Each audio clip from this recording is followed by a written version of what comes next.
Rock 100.5 KATT. My name is Cameron Buchholtz, and I am here with Jim Ward of Sparta. What's going on, sir? Not much. How are you?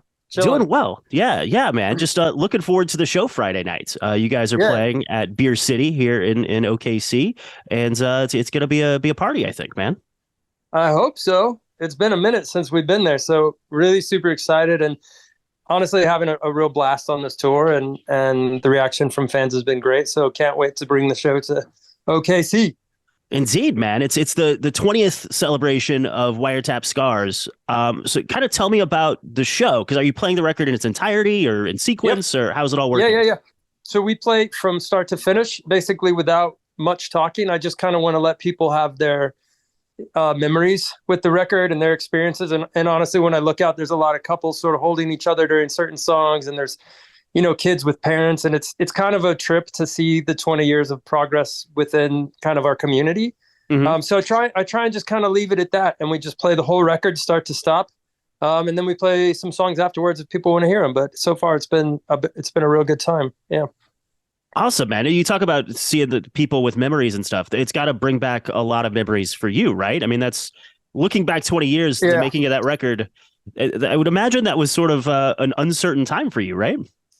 Yeah, and I kind of say this a lot of nights that we play this, that I said no to this tour multiple times, on each anniversary, Hmm. mostly because for me to look back at that time period was not the healthiest time for me, and it's not the greatest memories personally, just where I was at in life. And it wasn't until we did a Get Up Kids tour last year, and they were doing an anniversary tour, and a bunch of fans came up because it had just turned 20 and started talking to me about their experiences with the record and their memories of the record, and sort of for the first time I got to see it through other people's eyes, and it really changed my outlook on it. And so when it came up again in December, I said absolutely, let's do it, because I hadn't really seen it from other people's points, and for me that's such a dark period of time, and it took a minute for me to realize that this is a bit of a victory lap for me. Like, I survived that time in my life, Hmm. and am thriving now. So it kind of just changed the way I saw it. But some of the songs are pretty hard, to be honest. Yeah. Gotcha. And imagine a lot of them you hadn't played in a very long time, or maybe in 20 years, right? Yeah, definitely. Definitely. It's obviously a different band. It's not the same lineup. Hmm. We toured this record as a 5-piece 20 years ago. We're now a 3-piece, and I actually love it so much. I probably will never go back to more people, Hmm. but part of that is like sort of relearning the record as a single guitar player band, and making sure that everything translates correctly. Because the one thing I was very insistent on was that this isn't a recreation of that Hmm. record. It's a celebration, right? So I don't want to ever be 26 again. I'm happy to be 46. I sort of barely survived the first time, so I don't want to go back. I don't want to dye my hair. I don't want to be somebody I'm not. So Sure. this is, and honestly, everybody that's at the show has lived for 20 years with this record, and I think everybody is happy to see it that way and not sort of go back in time and make it something that it's not. Right, right. Yeah. And the way, I mean, it's all, I guess, being billed as a celebration too. So you're pretty Yeah, clear about that. yeah, And now you've got Jeff Rickley opening up the show from yeah, Thursday. And yeah. if I'm not mistaken, Thursday was one of the first bands really that Sparta toured with way back at Yep. that time too, right? Yep, that was our first sort of U.S. tour before the record even came out, was with Thursday. So Jeff and I have been friends for now over 20 years. He is traveling with us, and so I'm getting to spend an enormous amount of time with him. And it's one of those things where you see each other over the years, and it's great, and you give each other a hug and you catch up, but you don't really have those long 2-hour conversations. So this has been unbelievably, incredibly awesome to spend that much time with him and sort of remember why he's one of my favorite people in the world. And he's had a crazy 20 years. So us catching Hmm. up has been wild. And watching him play every night and the stories that he tells and the way that he communicates with people is very special. And, just looking forward to keeping it going. We got 2 more legs with him. So I'm pretty excited. Well, it's good that it worked out that way, because I feel like it could have been like, oh yeah, we are just friends if we see each other every 6 months or something, and we're not friends. Yeah. We're stuck together. But Yeah. And I think that in this life, if you do this long, you're sort of all cut from a similar cloth. sure. And I've always said 5-minute friendships that last forever. That's sort of what touring has always been for me since I started touring when I just turned 18.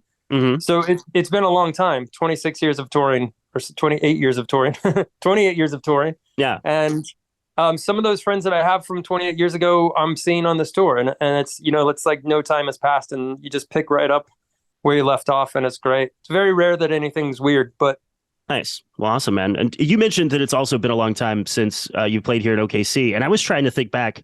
I know I've seen you a few times, either solo or sleeper car, but I think we might have to go back to like the Porcelain record since the last time Sparta played here. I might be mistaken, but certainly the last time I saw Sparta was then. It's it's probably it's probably around there, 2005, 2006, something like that. It's been a very long time. I mean, but also like I stopped touring with Sparta in 2008. Sure. And so it's been a lot of these cities we're playing, we haven't played in 15 years at least, you know? And I'd imagine with you growing up in Texas, you'd have probably played Oklahoma City quite a bit on the way up, right? Yeah, we would. Yeah, for sure. I mean, there's a lot of like sort of DIY clubs and strip malls and things like that that we would play back in the day. And either OKC or Tulsa or whatever, and just those DIY stops, man. You got to stop every few hours to play somewhere to get enough money to put gas in the tank, right? So sure, yeah, to get you to the next DIY spot. Yeah, exactly, yeah. And how much of that era do you really miss? I mean, are you able to look back fondly on it, or are you like, oh my God, it made me who I am, but I'm glad I don't have to do that anymore? No, I love it. I love it. To be honest with you, and I talk about this a lot. The most success I've ever had in life is probably the worst I was mentally, health wise. I'm not really built for that world. And it took me a while to figure that out, that, I kept trying to get somewhere that made me miserable.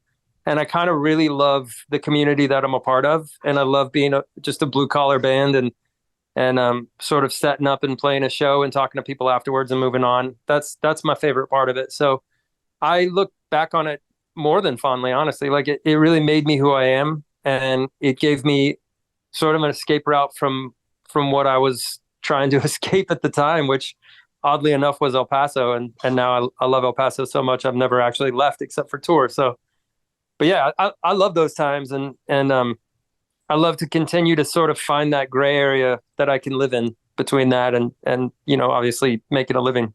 Which is also nice. Yeah, you can't exactly live in punk rock squalor with a family or whatever. So yeah.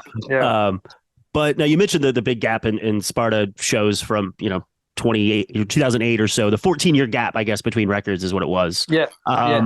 So, but you had 2 records in the last 2 years. So, kind of talk to me about coming back and why, I guess. So I think at the end of the Threes tour, I was just, and I'm obviously I've said this before in interviews, was just tired of losing votes in a Democratic band.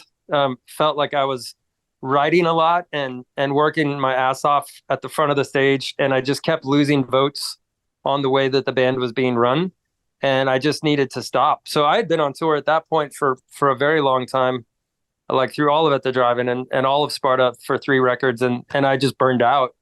And I went totally the other direction and started Sleeper Car, and that's actually probably the last time I was in Oklahoma City was with Sleeper Car and Coldplay, which was like 2009, I think. Okay.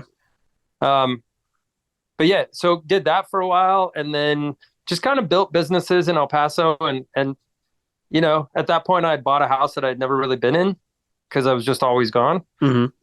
So just wanted to live in a house and sort of grow up a little bit and sort of get to know my family, which is weird, but it turned into sort of a long thing. And then there's a couple of, like a one-off kind of year with At the Drive-In, and like kind of a one-off year with Sparta here and there. And nothing ever really felt like I wanted to do it full time again, or like even part time, until like 2018. I called Matt and just said, "Hey, I want to play heavy songs." So we went out and we had this deal where we would just go play for a week and then not book anything after that. So just we would play for 1 week, like 5 shows, and then see how we felt, because I was so worried about dragging everybody into something that I didn't want to do. And I wasn't confident in me at that point. So after we did about maybe 4 of those or 5 of those throughout 2018.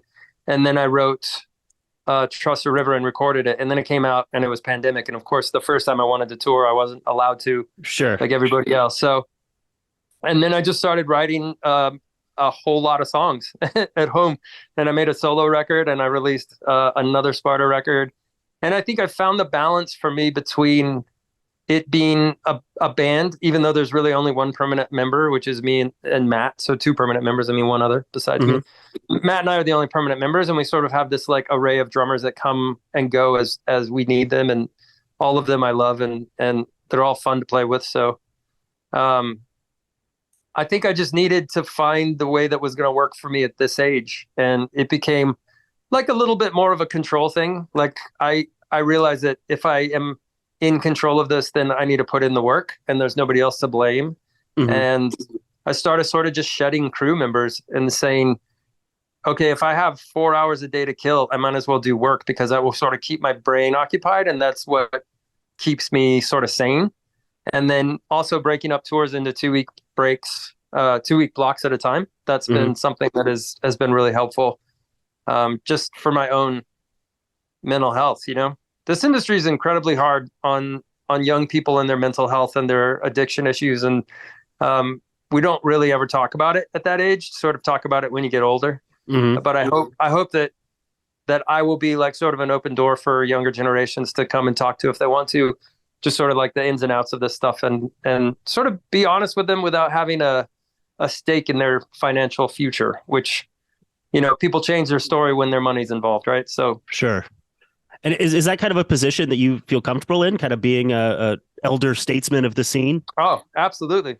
Absolutely. Yeah. I mean, I have, we've had a bunch of businesses here in El Paso, and a bunch of younger staff members. And obviously people in bands tend to gravitate towards working for us, just because they know that this is a very generous place if you want to go on tour, or if you're trying to put out a record, or, and I love that. I love that relationship with them. And I love their energy and their enthusiasm. And I love being able to, offer advice when needed. I don't give it unwanted. I realize that can be pretty annoying too, but if people need advice, or guidance or whatever, I'm always here. It's very similar to sort of like any support group, AA or whatever. Like if you need something, I'm here. And I've been through a ton of this stuff. And again, like this tour is a victory lap. I survived it. So I'm excited to share that if I can. Nice. And looking forward, what does that look like for you? Is Sparta going to continue to be an active thing, or how do you see the next few years looking like? So for me, it's none of this stuff is ever a destination, so it's all kind of the journey. And I'm still looking for kind of the best songs I can write. And I love playing shows. But I love playing shows when I want to play shows. So it's really just trying to find that balance of keeping it exciting and never letting it be a drag, because when music becomes a drag, it's like it's the worst thing in the world to me. It just is. It kills the thing that I love the most. So yeah, I don't have any hard plans. Like I just want to keep making songs, and I love playing with other people. So I'm sure there's other projects in my future, and I just want to sort of make the best songs I can make, and try to enjoy life while I'm here. Well, awesome, man. Well, I very much appreciate the time, and looking forward to the show Friday nights. And I'll just see you at Beer City Music Hall, man. Awesome. Thanks, Cameron. Appreciate your time. Yeah, thank you, man.